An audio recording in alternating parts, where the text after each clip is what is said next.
يا رسول الله. الصلاة والسلام عليك يا حبيب الله. الصلاة والسلام عليك يا حبيب الله. الصلاة والسلام عليك يا نور الله. الصلاة والسلام عليك يا الله. صلى الله تعالى عليك वसल्लम. सल्लल्लाहु ताला अलैहि वसल्लम। आला हजरत फरमाते हैं कि वाह क्या मर्तबाए गौस है बाला तेरा, वाह क्या मर्तबाए गौस है बाला तेरा, ऊंचे ऊंचों के सरों से कदम आला तेरा, ऊंचे ऊंचों के सरों से कदम आला तेरा. Ala Hazrat, he beautifully says, O Ghaus al Azam, your status is indeed so exalted. ऊंचे ऊंचों के सरों से कदम आला तेरा. Above the heads of the super elite are your feet, so exalted. Subhanallah. Subhanallah. There is that famous story in which Huzur Ghaus al Azam, he said, قدمي هذه على ركبة كل ولي الله. मेरा कदम तमाम औलिया अल्लाह के गर्दनों पर है. लेकिन एक खुसूसी बात सुने. पीराने पीर दस्तगीर ने जब ऐलान किया था तो कितने औलिया अल्लाह जमीन पर थे.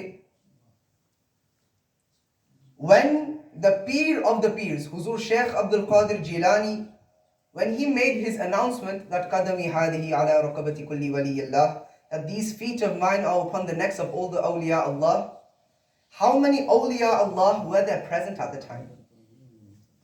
It has been mentioned that Shaykh Ahmad bin Rifa'i rahimahullah has said, कहा गया है कि उस वक्त जमीन पर 370 वली अल्लाह थे. 370. और सब औलिया अल्लाह उनके महफिल में नहीं थे. हुजूर गौस आजम के महफिल में नहीं थे. लेकिन कहा गया है कि 50 औलिया अल्लाह हुजूर गौस पाक के महफिल में थे. लेकिन जब ये ऐलान हुआ था तो सब औलिया अल्लाह जहां थे सब वहां पर अपनी गर्दनों झुका लिए, अपनी गर्दनों झुका लिए. सुभान अल्लाह. और सैयदना मुईनुद्दीन चिश्ती रहमतुल्लाहि तआला अलैहि, उनके तो अल्फाज ये थे कि बल अला रअसी व ऐनी, बल अला रअसी व ऐनी, कि या गौस अल आज़म, आपके कदमों मेरी गर्दन पर ही सिर्फ नहीं बल्कि मेरी सर पर भी और आंखों पर भी. So at the time that this announcement was made, it is said that at that time there were 370 awliya Allah on earth. But when this announcement was made, not all of them were present at the time in this mahfil. It has been said that 50 awliya Allah were present at the time, but wherever the rest of the awliya Allah were, they bowed down their heads in response to the words of Huzur Ghaus al Azam. Subhanallah. Subhanallah. Subhanallah. And it has also been said that Huzur Khwaja Mu'inuddin Chishti radiyallahu ta'ala an, his words in response to Huzur Ghaus al Azam's announcement was that, Ya Ghaus, O Ghaus, your feet are not only upon my neck, but also upon my head and my eyes as well. Subhanallah. Subhanallah. Subhanallah. So it is regarding this. इसीलिए आला हजरत कहते हैं, वाह क्या मर्तबाए गौस है बाला तेरा, ऊंचे ऊंचों के सरों से कदम आला तेरा. Even the greatest of the greatest, i.e. the awliya, the friends of Allah subhanahu wa ta'ala, even the greatest of the greatest, their heads are below your blessed feet, Ya Ghaus al Azam. Subhanallah. Inshallah Azza wa Jal, today I will speak a little bit about the power in the knowledge of Huzur Shaykh Abdul Qadir Jilani al-Baghdadi. Before I begin, in order to relate back, I had the honor of reciting verse number 62 of Surah Yunus, where Allah subhanahu wa ta'ala mentions the reality of the friends of Allah subhanahu wa ta'ala, i.e. the awliya Allah. Verse number 62 reads, ألا إن أولياء الله لا خوف عليهم ولا هم يحزنون. That pay heed, indeed, upon the friends of Allah subhanahu wa ta'ala is neither any fear nor any grief. Allah subhanahu wa ta'ala, when mentioning this reality to us of His friends, of His awliya, He also advises us through this ayah as well,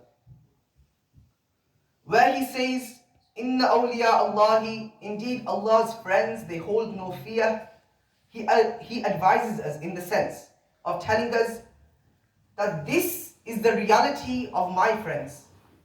So if you want to be my friend, make this your reality as well. What is this reality? The reality of the awliya Allah is that they fear none except Allah subhanahu wa ta'ala. And it is through this fear of Allah subhanahu wa ta'ala alone that nothing grieves them. The people of Allah subhanahu wa ta'ala, they are not saddened by worldly matters, as they know that they are on earth for a greater purpose.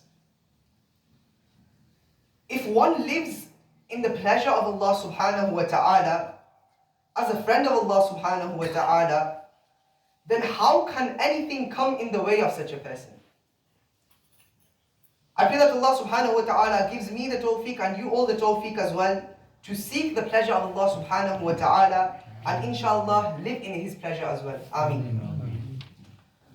Al-Ghaus al Azam, Shaykh Abdul Qadir Jilani, Al-Qutb al-Rabbani radiyallahu ta'ala and the lordly Cardinal Paul, his highly revered and renowned personality needs no introduction. Shaykh Abdul Haq Al-Muhaddith Al-Dahalwi, he writes, Al-Ghaus al Azam radiyallahu ta'ala and he states that my eyes are set on the divine tablet, the Lawh al-Mahfuz, and I dive into the depths of the ocean of divine knowledge. Subhanallah. Shaykh Yahya al-Tadif, he writes that Shaykh Ibn al-Khadir al-Husayni radiyallahu anhu has told us that our own Shaykh, he had a personal assistant who lost his ritual purity 70 times during the course of a night, due to him having a particular dream in which he would copulate with several women, some of whom were known to him and some others. So when the morning came and he was approaching Huzur Ghaus al Azam to complain about this condition, before he had time to mention anything, Huzur Ghaus al Azam informed him that you must not feel bad regarding your state last night, because I saw your name inscribed onto the divine tablet, and I discovered from what was recorded upon it that you would be guilty of fornication no fewer than 70 times. Allahu Akbar. And then he carries on saying that this fornication would be with a woman called so and so and another called so and so, and against each name in this list it was also recorded that he knew her, he did not know her. So Huzur Ghaus al Azam, he says, so I pleaded with Allah subhanahu wa ta'ala on your behalf until He changed that for you, so that instead of it occurring, it became a mere dream. Subhanallah. Shaykh Ibn al-Khadir al-Husayni radiyallahu ta'ala an, he narrates that in the year 560 after Hijri, Huzur Ghaus al Azam, Shaykh Abdul Qadir al-Jilani radiyallahu ta'ala an, he told me that, O Khadir, you must go back to your native town of Mosul, for in your loins you carry the seeds of your offspring who shall be born there. The first of them will be a male child whose name will be Muhammad. When he is only 7 years old, a blind man called Ali will teach him the Holy Quran. He will teach him the Holy Quran here in Baghdad Sharif. and he will learn it all by heart within 7 months. Subhanallah. Subhanallah. He also carried on saying that your lifespan will be for 94 years, 1 month and 7 days. You will die in Irbil whilst you are still sound of hearing and sight, and still in full possession of your energy and strength.